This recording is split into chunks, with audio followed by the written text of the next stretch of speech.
Pour écrire un seul vers, il faut avoir vu beaucoup de villes, d'hommes et de choses.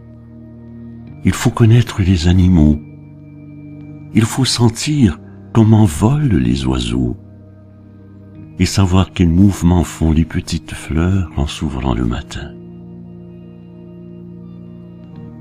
Il faut pouvoir repenser à des chemins dans des régions inconnues, à des rencontres inattendues, à des départs que l'on voyait longtemps approcher, à des jours d'enfance dont le mystère ne s'est pas encore éclairci, à ces parents qu'il fallait qu'on froissât lorsqu'ils vous apportaient une joie et qu'on ne la comprenait pas. C'était une joie faite pour un autre.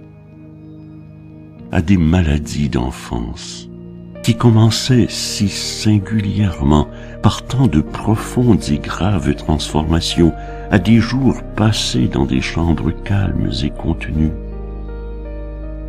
à des matins au bord de la mer, à la mer elle-même, à des mers, à des nuits de voyage qui frémissaient très haut et volaient avec toutes les étoiles. Et il ne suffit même pas de savoir penser à tout cela.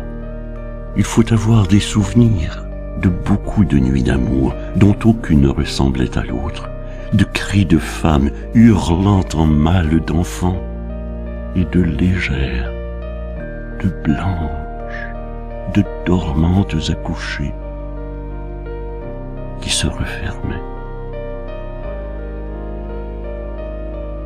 Il faut encore avoir été auprès de mourants, être resté assis auprès de morts dans la chambre avec la fenêtre ouverte et des bruits qui venaient par à coup.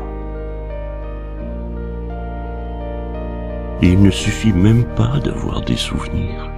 Il faut savoir les oublier quand ils sont nombreux et il faut avoir la grande patience d'attendre qu'ils reviennent. Car les souvenirs eux-mêmes ne sont pas encore cela.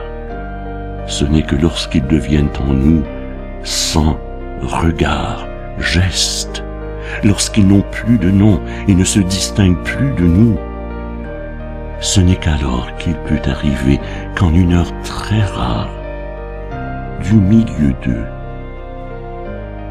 se lève le premier mot d'un vers.